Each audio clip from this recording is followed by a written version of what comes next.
any more of your time. I believe that you have shared the stream much, and so we can go forward, right?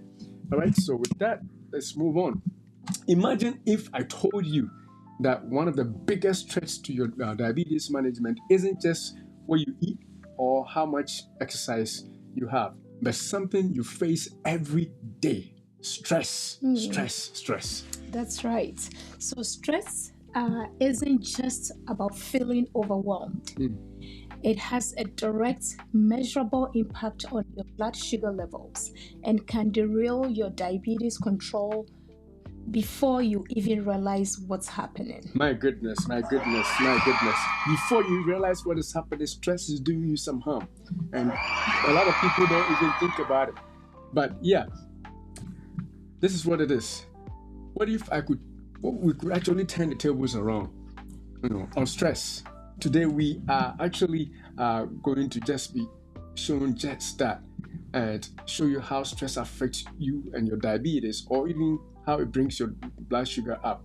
We are going to give you 5 powerful hacks to fight back and also even reverse type 2 diabetes if stress is involved for you. So stay with us as we unlock these strategies together.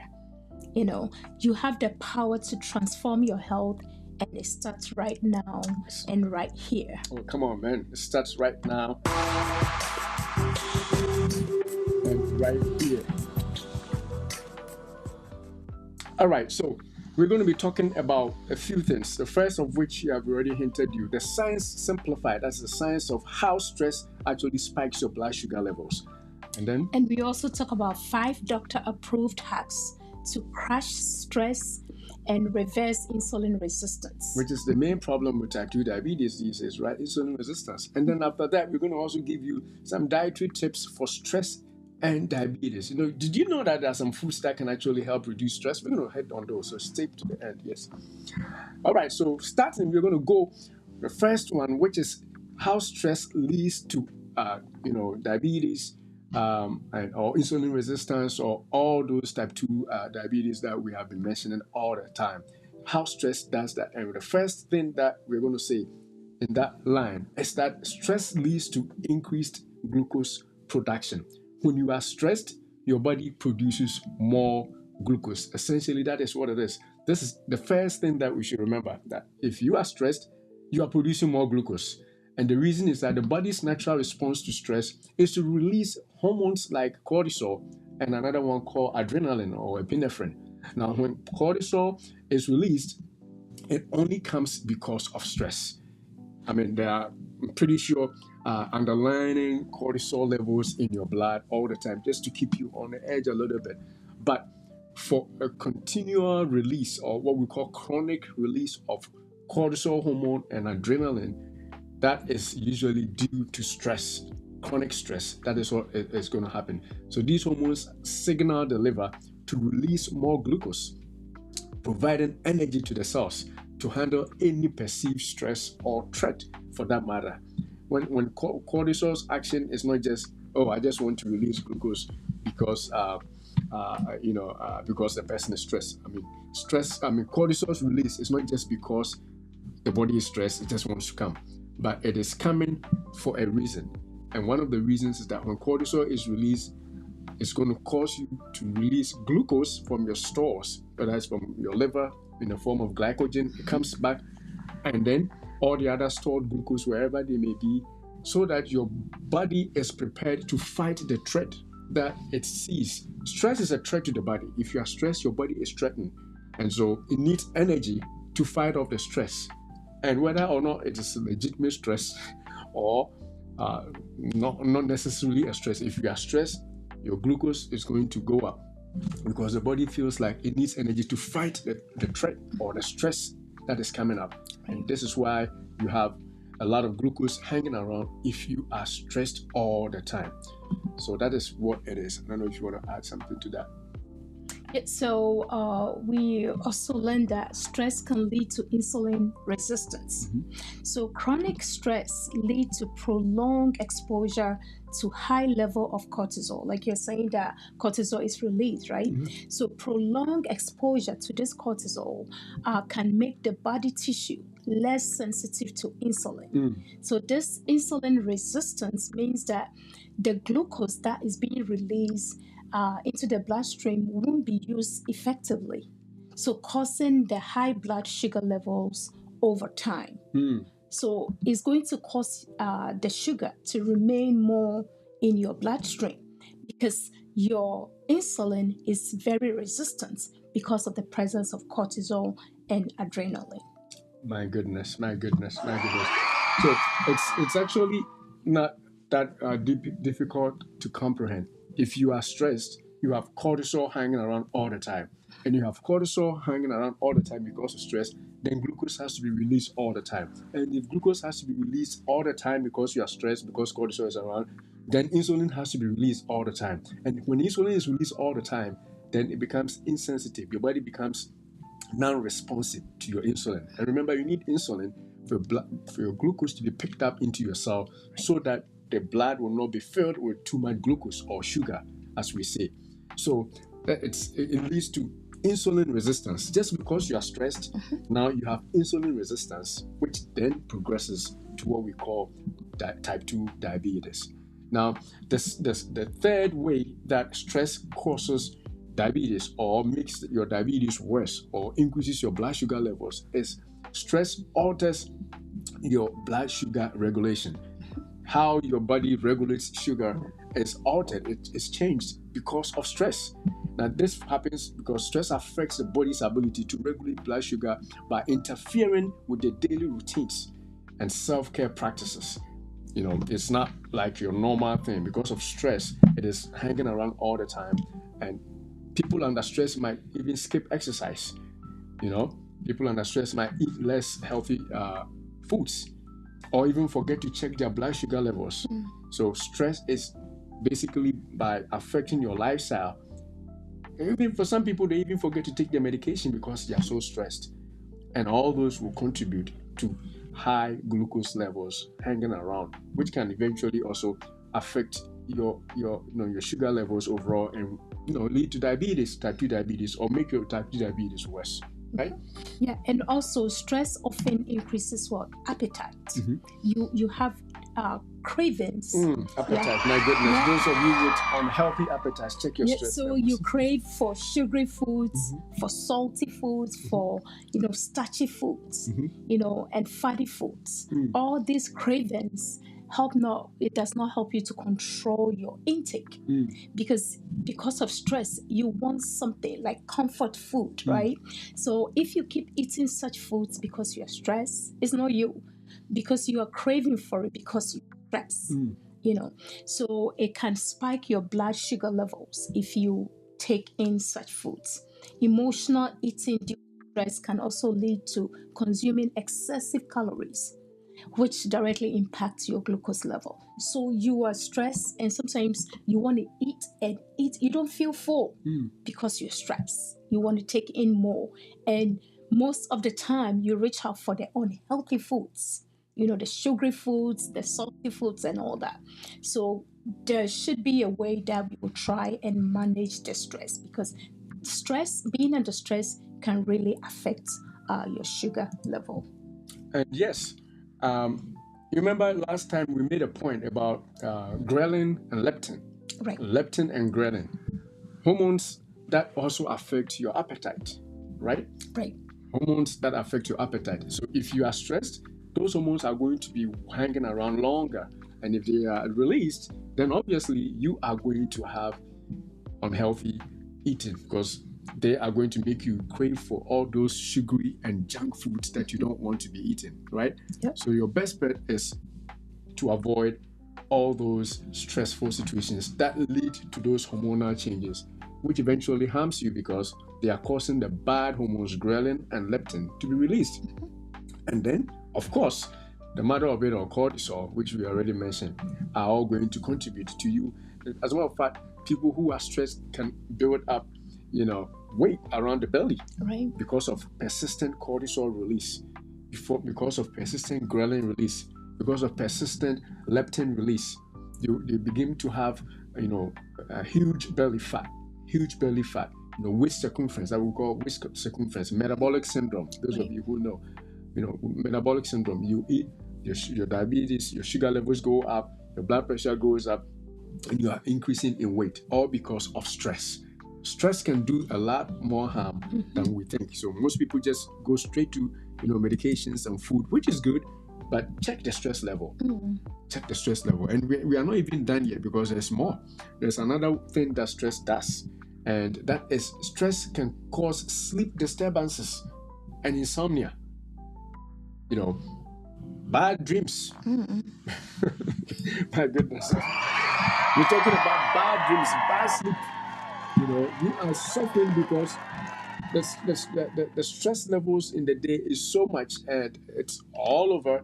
Those emotions and the hormones are contributing to an unhealthy sleep pattern, including even sleeplessness, because you are stressed. And trust me, we are not saying this because we don't ever feel stress, or we don't have problems. So we are talking about what we're saying because you guys you don't know what you're talking about. The wife I live with, how can I not be stressed? Come on, man. My husband, the kind of husband I have, the teenagers I have. What are you talking about? Stress is part of life. No, we understand. And as a matter of fact, let's make a little bit of differentiation here before we move forward. Acute stress and yes, so acute stress is situational, right? It just happens a short term and it goes away. So we are talking more about chronic stress. You are in a situation that constantly you're stressed. Maybe you are in a relationship, and every time the man comes home, the whole place, like you are stressed, what the person is going to do. You are in an abusive situation. That is chronically going to make you stressed. It doesn't go away every day and every time you're stressed. So if you're stressed, it means that you're going to release cortisol non-stop. It's ongoing. That is unhealthy situation. This time we are not telling you to control or manage the stress. This is something that you have to, remove yourself altogether. You don't want to stay in that situation. If it's just short period of time, which we all experience, it comes and goes. But you don't want to be under a chronic situation, chronic stress, that you tend to produce this cortisol throughout the day, throughout the week, throughout the month, throughout the year. That definitely affects your health situation, your glucose level. So your insulin become resistance. It can affect a lot of things, but because we are talking about diabetes, it's not going to cause you to manage your diabetes very well. So you're saying that it affects what? Your sleep quality. You can't sleep well. And poor sleep can affect hormones that regulate appetite. And this will boil down to food again. You wake up in the morning because you didn't have quality night sleep. Your appetite is all wired up and you're craving for the unhealthy foods. That can lead to insulin resistance, and that will worsen your blood glucose levels. My goodness. That's what's up. So stress is dangerous, more dangerous than you think. Now, the fifth point we're talking about that made us bring this in to differentiate between chronic stress and acute stress. I think you mentioned acute stress is healthy stress. For example, right now, if I see fire behind me, I have to have enough stress to run away from it. I have to have cortisol release right there because I have to avoid that danger. That is what we mean acute stress. If somebody did hit something and a huge noise happens, I should be scared enough to look around and be stressed. But then it goes away. Right. That's healthy stress. But the stress that causes diabetes or that leads to insulin resistance is one that is constant. Like she said, whether it's in a bad relationship, your body feels the same way. Like when you are acutely stressed and you have to run away, your body feels the same way. So the glucose is being released, cortisol is being released, insulin is being resistant all the time. You don't see it. But as long as you remain in that stressful situation, things are happening. And she said it's not just your blood sugar levels. If you want to go to a huge other list, you will be marveled. Not to forget about diabetes. Blood pressure. You mentioned hypertension all the time. Most people's stress comes from hypertension. So definitely we have to watch ourselves and avoid being in stressful situations. So that is apart from the fact that it causes sleep disturbances and insomnia, it can lead to poor sleep, and obviously, as we said earlier, it can also hurt your hormones and hurt your appetite, and obviously lead to insulin resistance, which further worsens your blood sugar levels, especially if you have high blood sugar levels. Another situation with chronic stress can be your job too. You may have a job that you feel like it's so stressful, and it seems like it doesn't come and go. It's throughout the time that you're at work. That's the situation that if there is a way around it, you have to do something about it, because you don't want to stay in that stressful situation for too long. So if you're not able to manage your sugar levels, check your stress. Maybe that the stress is causing you not able to control your sugar levels. It's not just the diet, it's not just the intermittent fasting that we talk about, it's not just the exercise. Maybe you're doing all that, but you realize that you are not able to control your stress level. That can be something else that you want to look at if you're not able to control your sugar levels. My goodness, if you are not able to control, you got to watch out. Because you never know what is going on. I mean, we know, right? If you are watching us now, we know. So let's move forward. Is that your point on my part? Yes, so high stress level can decrease motivation for exercise. Reducing one of the key methods for managing blood sugar levels. So less physical activity means less sugar is used up in the muscles, leading to higher glucose levels in the blood. So you lose interest in certain things if you're stressed. The morning jogging, the morning exercise, that because you're stressed, you just want to remain in bed. Some people will end up staying in bed throughout the day, and there is no activity. And if you're not active, it means that you are not using up the glucose in your bloodstream, and that can increase the blood sugars. My goodness. All right, let's move forward now. We're going to be talking now about some of the approved hacks or techniques. If you make a hack, it looks like something really. It's approved techniques, doctor approved techniques, or healthcare professional approved techniques that will help you basically overcome stress and reverse insulin resistance if you are already in it. And the first one that we're going to be talking about is mindfulness or meditation, which basically is simple as saying that dedicate some time to be mindful. To meditate. I should start with meditation, right? Dedicate some time to meditate during the day, or even a couple of times in a day, or maybe every other day, depending on your stressful situation, your life situation. Like 5 to 10 minutes daily for mindfulness meditation. Sit down quietly and just focus on the present. Not thinking so much about the future, because most people are very, scared about what the future looks. The future may look. So you just focus on the present. What is it today? Even scripture says that sufficient unto the day are the evil thereof. So why do you think about the future when the future is not here? What are some of the things you are dealing with right now? Focus on the present, whether it's an achievement or whether it is something that you have to work with. Just let the present be. So during meditations, you are consciously focusing on those things and ensuring that you do not overwhelm yourself with the things that have not yet happened, or nowhere near what is going to even happen.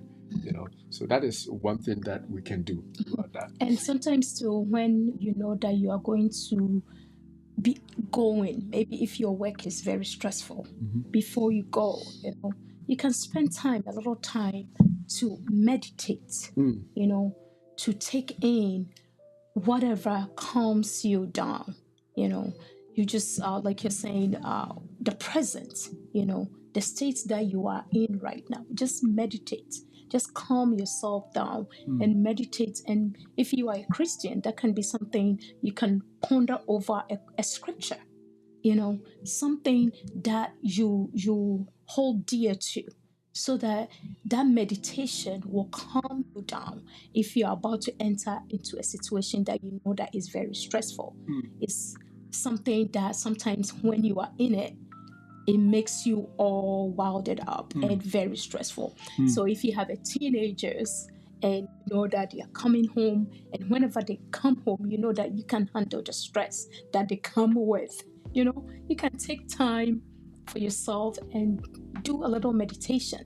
You're going to work, is very stressful. Take time, meditate, calm yourself down before you expose yourself to that situation. You'll be surprised that when it comes, you are not going to be all wilded up for you to release all this excess cortisol that will lead to uncontrolled blood sugar. My goodness. Calm yourself down. Anticipate the issues and calm yourself down. And the other technique also to talk about is, creating some form of imagery, or guided, what we call guided imagery or visualization. So you can sit down and imagine what the end will be. For example, you are struggling with some issues right now, which most people have, because we are human. Everybody has something they're dealing with. Except for some people who everything is all set, But for the most of us, there's something always that is bothering you in the future. So what you want to do to overcome the stress of that is to imagine yourself already overcoming that situation. Or we create some kind of a visual, a picture, a picturesque, image in your head that tells you that you are done. Whatever it is that you are looking at for, you have achieved it. If it's a wedding, imagine yourself with the wedding complete and you go home for your, honeymoon. Hopefully you are not stressed too much for a wedding, right? But whatever it is, maybe it's a career. You're trying to go to school for a career, and you've been stressed by professors and exams and all that. 4 years, 2 years, whatever, however long it would take. Sometimes just take stock of what you will become at the end of that thing. You're going for school to be a nurse, to be a doctor, to be a lawyer, to be an engineer, to be a pastor, whatever it is. Look at the end while you are in the beginning. Calm yourself with that. So that comforts you. So creating a picture or a visual image of what the outcome of what you're going through now is can calm you down and reduce your stress. And you can also imagine yourself at the beach. Oh, come on, man. Imagine yourself at the beach, thinking thoughts that are positive, and making sure that you actually actively redirect your mind to be positive on life's issues. That is how you overcome stress. Because trust me, there's not going to be a time that problems are all done. Like I'm saying, a few people, I don't want to mention names, but I know in life a few people, Max and others, they have. I wonder if they have any stress. They have made it with all the money. They just have to decide. They're still stressed. Yeah, who knows? They just have to decide what they're going to do with the money. But you and I, sometimes we even have to think about what next week is going to be. So if you are going to always stress about next week or tomorrow, imagine how much stress that will add up to in your life. So you have to overcome that by picturing yourself at the end of next week, seeing yourself in the beach. Just forget about the issues.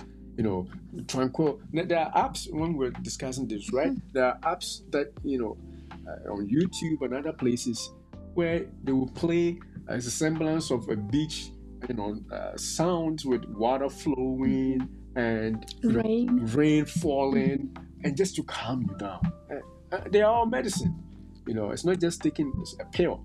Anything that you can do that will calm your body down is actually more than medicine, because it's preventing you from hurting yourself and then prevents you from taking a medication to solve the problem. Why the problem is also still there.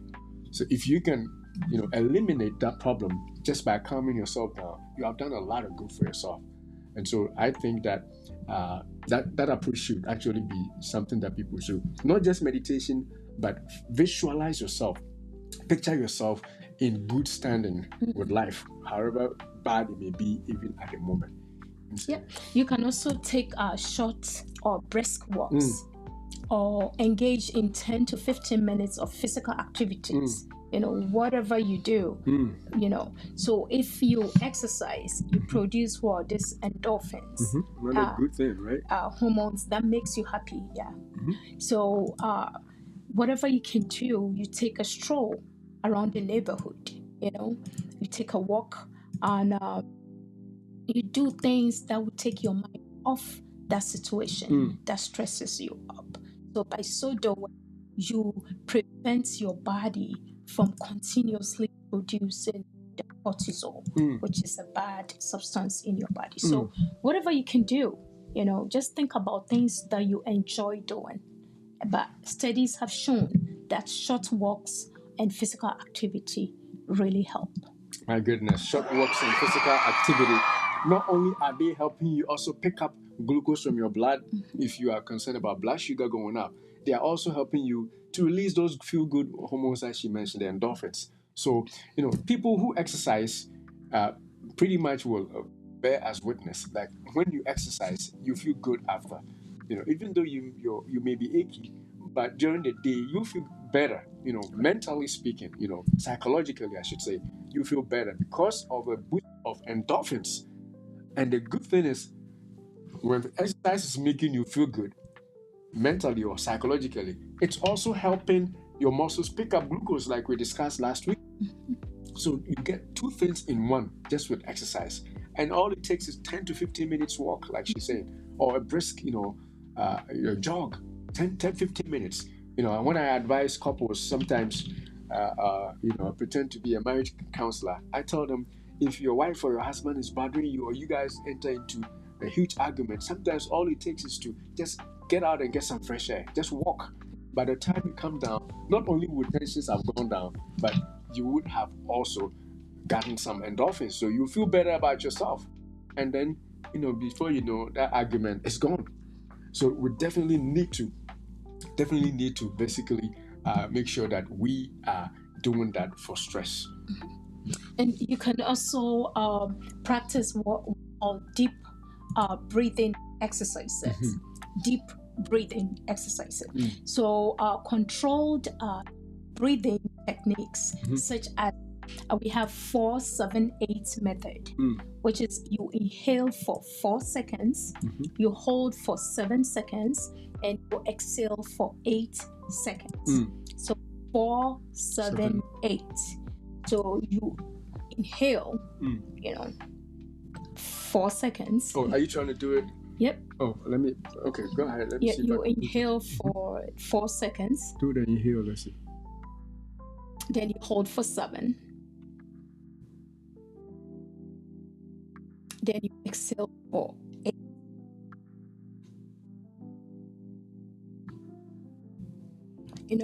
So you do 4-7-8 method. So to calm your nervous system, and that calms you down and reduce stress levels. So that can be something that you can adapt right in the middle of that situation. You do this inhale, hold, and exhale method, and that calms you down. My goodness. And if you want to do it again, say 4-7-8, right? 4-7-8. You can always go back to the video and do it. But you inhale 4 seconds, hold for 7 seconds, and then exhale for 8 seconds. 4-7-8. And it doesn't have to be 4-7-8. Some people cannot inhale for 4 seconds. Some people cannot, hold it for 7 seconds. So however much you can. The key is that you have to practice deep breathing exercises. Even if it lasts for 3 seconds and that's all you can do, fine. But you got to do deep breathing exercises. And those also, as she said, will help with stress. Definitely stress. All right. The other thing, which I think is more practical from what we experience as far as we are, alive as, human beings, is what I call don't stretch yourself. Come on, man. I always bring that up and I feel that. Don't stretch yourself as a human being. And the reason is that if you stretch yourself, then you are going to be in trouble. Let's make it clear. What do I mean by don't stretch yourself? Can you help me here? Oh, sure. So you said that you cut your coat according to your size. That's right? the point. Cut your coat according to your size. Don't stretch yourself in life. Yeah, you don't compete with the Joneses. So you want this new car, the latest car in town. You cannot afford it. You put the expenses together, your income, whatever you are making and all that. There is no way you can afford it. But because you're competing, because you want to show off, you put yourself in a situation that you are constantly stressed. You know, you want to afford stuff like that. You know, you can afford a house. You are not there. It's not that you cannot. You are not there yet. Not that I like that. We're not there yet. Not that you can. Yeah. But the timing is it's not the timing. There. You know, you have to wait till you're done with school. You have to wait till you get like a job that is sustainable. You know, you don't want to get to a car that you don't have a sustainable job. Then you work for 2 days, 2 weeks, and you off. Then they are going to repossess your car. You are going to stress. You are going to empty your savings. It's too much stress that you want to put on yourself. You know, so you don't want to overstretch yourself. And sometimes you have to learn to say no.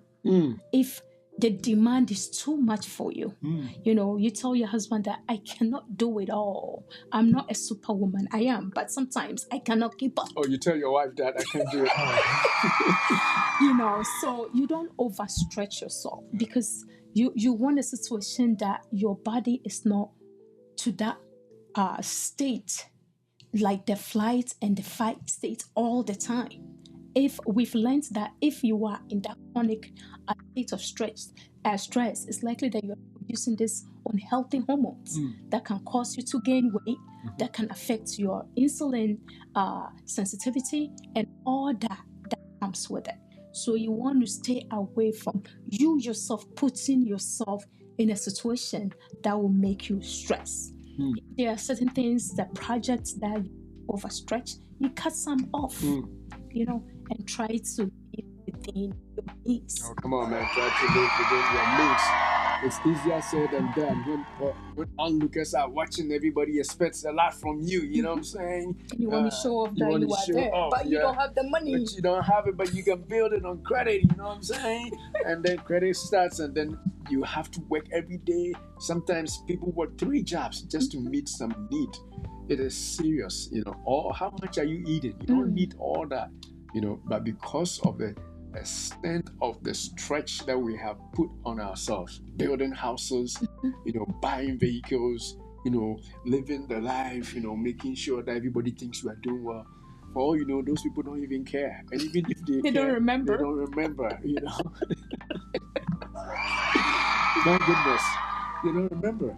You know, you have to change your dress or your shirt every time you go to church because somebody will know you wore the same thing. That person has his own mindset. What they are dealing with, they don't even know. They don't notice. They don't even notice. And you are home struggling and stressing about what you wear tomorrow because you wore the same thing. Who cares? As long as it doesn't smell, you clean it out, you're good. Yeah. You know, but it is easier said than done because most people, and we are not saying we are angels. We have all lived like that. We had to grow to this extent to realize that it's unnecessary. Because most people will judge you by, you know, the way you come up, and people begin to judge themselves by what they think other people are looking, you know, are saying. But it's unnecessary. Just do the right things for yourself and enjoy a smooth, easy life rather than to be stressed because of what people will think. Let them think what they think. You know, as long as you are not like, you know, just living in your house. Some people just throw things off, you know, anyway, like they don't exercise, they don't care if they are getting fat. No, you got to care if your body is degenerating. People will say you are fat. That one, I want you to care. Come on, man. Yeah. But when it comes to material gain, you know, when it comes to a car, a house, a dress, you know, those kind of things, do what you can and just work hard enough to get what you need. Right. That's all, you know. But yeah, we can spend all day on this particular thing because obviously, like I said, we are living, so we know what people think and what we have taught too. So we know that it's not helpful for you to your stress level, your blood pressure, your glucose levels, diabetes is all going to go up, all because of undue stress. Now, with that being said, let's move on to another area, which is the dietary tips for stress and diabetes. You know, some of the foods that you eat that will help you reduce stress. So apart from the practical ways we showed you, these are also practical ways, but this involve diet and food that will also reduce stress. So let's hit that on. So the first one is magnesium. So magnesium-rich foods have been known to help relax the nerves and improve insulin signal. Foods like spinach, almonds, nuts, and seeds, can help, your nerves. It can help work on stress level. Because they contain what we call magnesium, right? Right. So Good. the magnesium, and it's also we also know vitamin. So foods like avocado, which also have vitamin, also have magnesium, the B complex. Yeah. So if you feel like after consulting with your doctor, you need a supplement to help control your stress level, we have magnesium 400 milligrams of magnesium, which you can take nightly. That can help control your stress level. To also help you to sleep good. Those of you who are suffering from stress-induced sleep, magnesium glycinate could be something that you could use. But again, you got to ask your doctor first, because if you are on some medications, it may not be good for you. So definitely ask your doctor first. But yeah, stress vitamins are found in avocado. We had a whole video on avocado, B vitamins there. And even the nuts and seeds, they also have zinc, which is also known to help, with your stress level. So magnesium helps with nerve conduction, as she said. So you cannot go wrong with foods like avocados, spinach, nuts and seeds. And I think I was actually showing it on the thing here. Let me see if I can, all those greens, but in particular, avocados, spinach, nuts and seeds are one. We are also going to talk about a few others for you. You want to start with that? Yeah, so the second one that we want to talk about is fatty fish, like salmon, mackerel, and sardines. It is known that these have high omega-3 fatty acids, which has been proven to reduce stress level and improve emotional well-being because of the omega-3 source in fatty foods.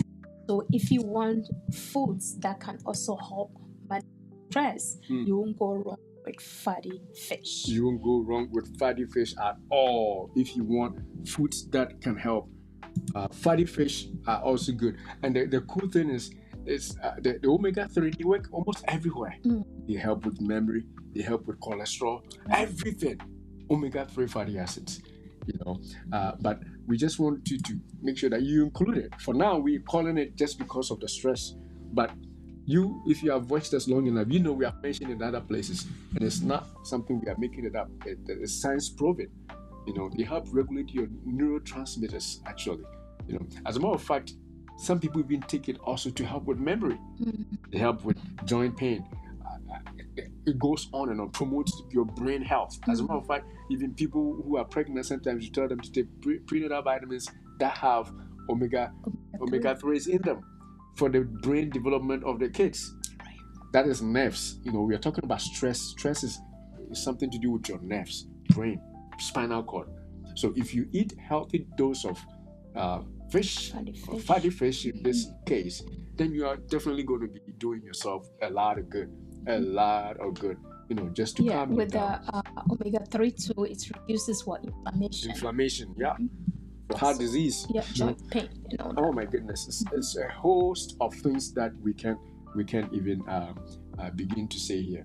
But yeah, for diabetes control, and especially for the stress-related blood sugar levels that are spiking, include omega-3 fatty acids or fish, for that matter, in your diet, and you can get a bunch of them. Now, some people cannot eat fish. They naturally don't like fish. And in that case, if you want to supplement with omega-3 fatty acids, just talk to your doctor. They make them all over the place in every pharmacy. You can find them. Ask your doctor, am I okay to take omega-3 fatty acids? Is it going to interact with any of my medications or my disease state? And if they say no, go ahead.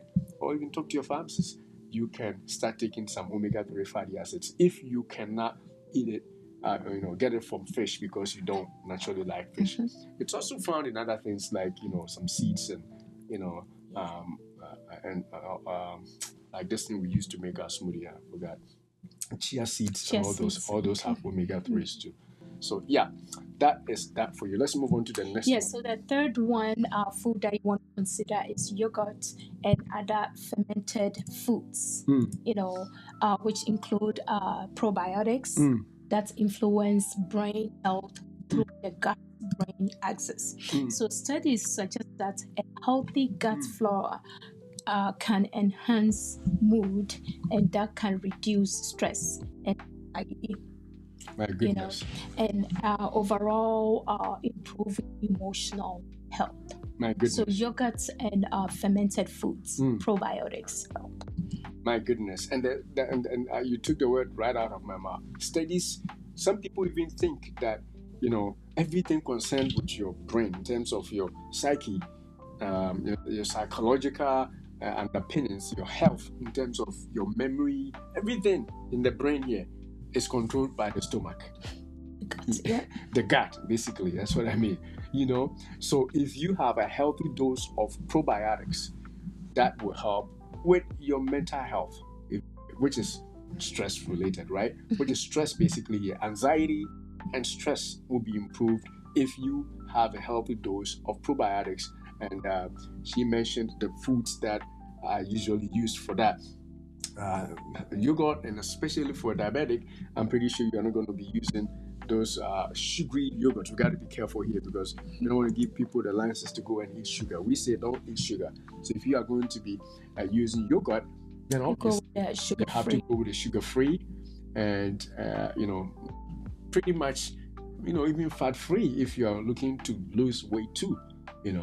Unless you are doing no fat, then obviously low fat, sugar-free yogurts would be something that you want to do.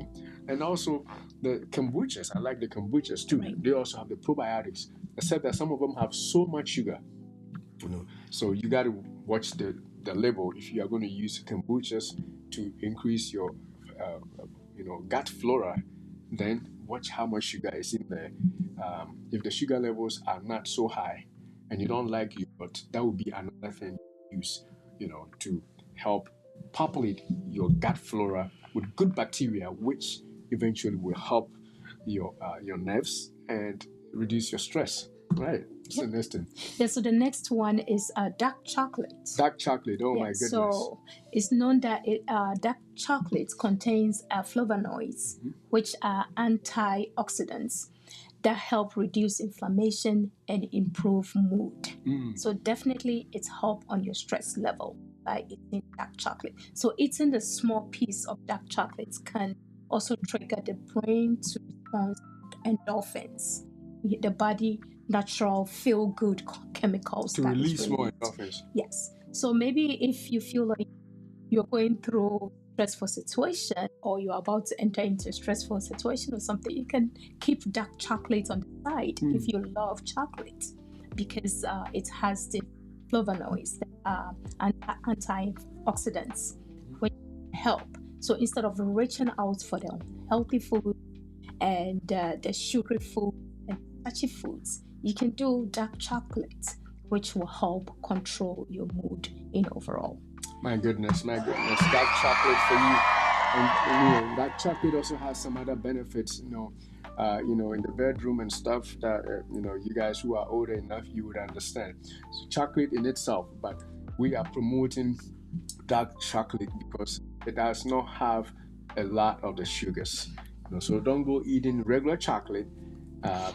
The sugars are too much in regular chocolate, but the dark chocolate has most of the flavonoids that she's talking about, and also it has less sugar. So you can do the 70%, right? Even higher would be better. 90 would be the best. 90% cocoa is what you're saying, right? Right. Because a lot of them have a lot of artificial things. So if you get 90% dark chocolate, 90% cocoa, can be a little bitter, but the 70 is it's an aphrodisiac. That's what I was trying to say. Come on. Dark chocolate is an aphrodisiac. So it will help in other areas, by tricking your brain to feel good enough to do the good stuff too. Come on, man, you got it right. All right.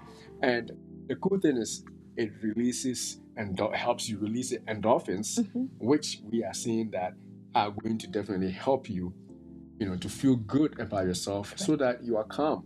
Remember, we want you to avoid and decrease stress so that your blood sugars don't go up. So all those good stuff are going to be very beneficial. So is there any other thing that we can think of? I think this is all that we decided to mention, but there may be other stuff that we really didn't think about. I think it's a comprehensive list of things. Now, if you are watching and you have other things that we can do, which will make for a reduced stress level, put it on the comments and let's all learn from each other. You probably know something else that is better than all these 5 things we have mentioned. Put it on the chat. People are looking to reduce their stress levels, and we want everybody to have that benefit of that information. So definitely let's do that. And if today's episode has opened your eyes to how stress impacts your diabetes and you are ready to take action, don't stop here. Hit the like button if you found this stress reduction technique helpful, and share this video with friends and family who might be fighting their own battles with stress and diabetes. My goodness, stress and diabetes. Oh man, you don't want to do that. So let's share. And remember, your health journey is ongoing. It's never ending yet. And we are here to support you every step of the way. So don't forget to subscribe or hit a follow wherever you are watching us from. Don't just watch and leave. Hit a subscribe. Give us some thumbs up right there. Let people know that you love the video, and when you do that, you create an avenue for them to share more to other people, and also it helps the people who are not seeing our content to see it, and they can join us. So don't forget to turn on notifications by clicking the bell icon so you never miss our weekly episode filled with practical advice and health tips. Oh my goodness, don't forget that either. Because some people say, I don't see when you come because you didn't hit the notification button. So hit subscribe or hit follow and then hit the bell so that you will see us whenever we come on. So I want to say thank you for watching, and we couldn't have come if you were not watching. We would be just playing into the air. But we are happy that you joined us today, and we want to say thank you as we close off. As we always say, beloved, we wish above all things that you prosper and be in health, even as your soul prospers. Thank you. God bless. Let's see, have some comments there. I don't see my comments. It's probably hiding. Yeah, it came and went. All right, so we will hit the end, and those of you who are on TikTok, thanks for watching, and make sure you hit the follow if you haven't already followed. I see 18 people hit follow. I don't know what the other people are doing, but except to say that hit it if you haven't hit the follow, and share the video with us. Thank you on YouTube also for all the